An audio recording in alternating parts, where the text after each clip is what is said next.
I guess we'll just start with, what's your reaction to the Royal Commission? Oh, just overwhelming.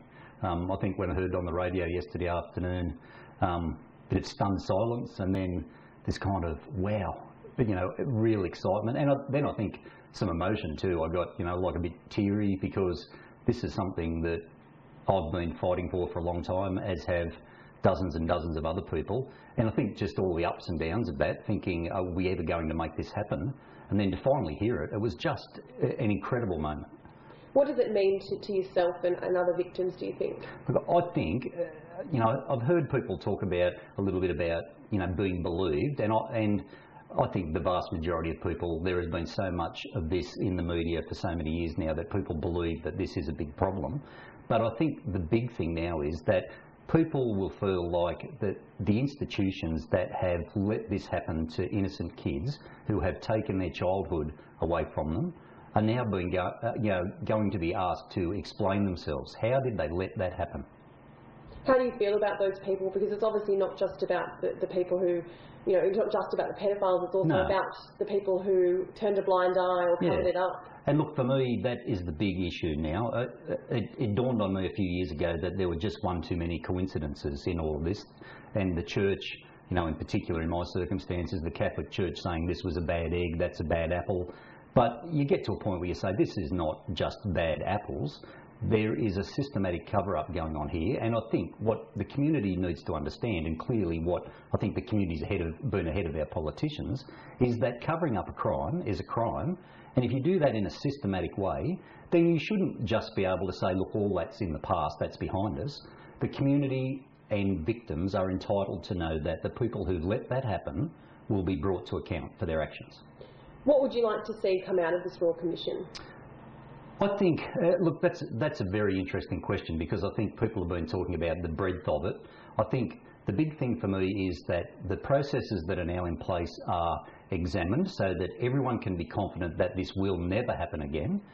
I think the other thing that's important is what sort of support systems are in place for the thousands of victims who are already out in the community struggling with this every single day.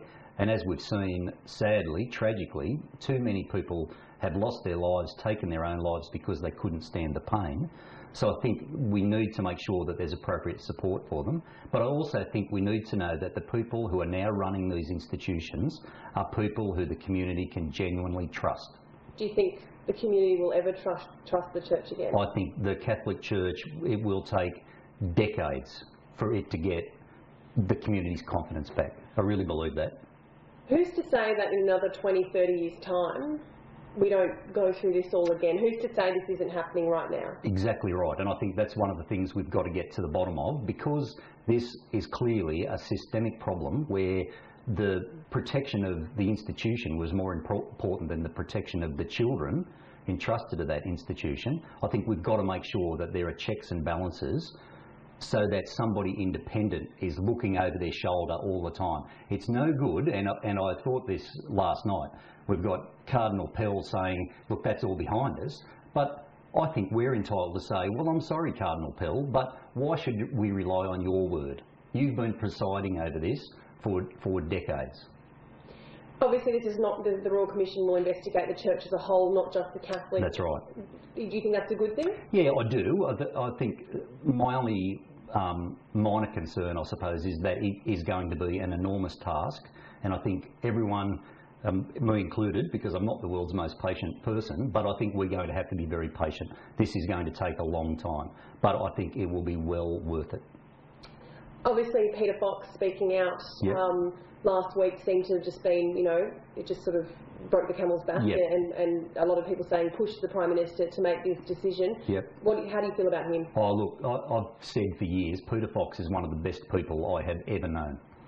It was him I spoke to when I first made a complaint about Jim Fletcher. Peter has been nothing other than a gentleman. He goes well beyond what's required of him in his role, and I think we've seen that where he's put himself on the line in the last week, and I think he's genuinely been the last shove to make this happen. So look, he deserves to go down in the history of this country as someone who stood up for the right thing, for the right reasons, without any concern for what might happen to him personally.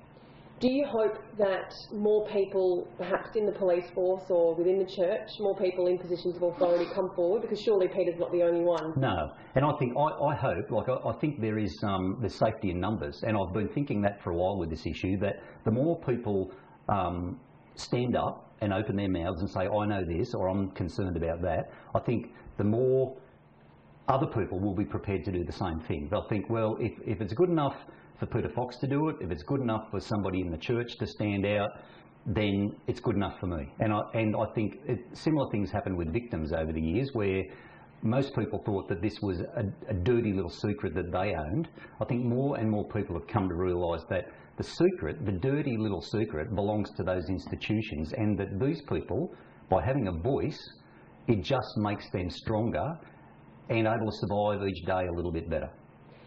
Surely there's more victims out there who haven't spoken out. Mm-hmm. You've been vocal about it. Yep. Has it in some way freed you? And if it has, what would you say to other people who might be watching who haven't told anyone? Yeah, I think that's a really good point. Someone spoke to me this morning and said that he was concerned about all those victims out there who may not have spoken up, and this might hurt them.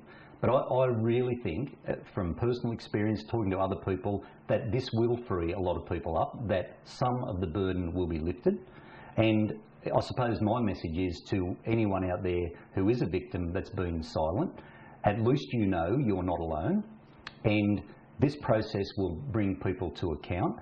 And I think if anyone is feeling stressed about this, talk to someone you love, talk to your doctor, ring Lifeline, get some help, because those people deserve to have a good life.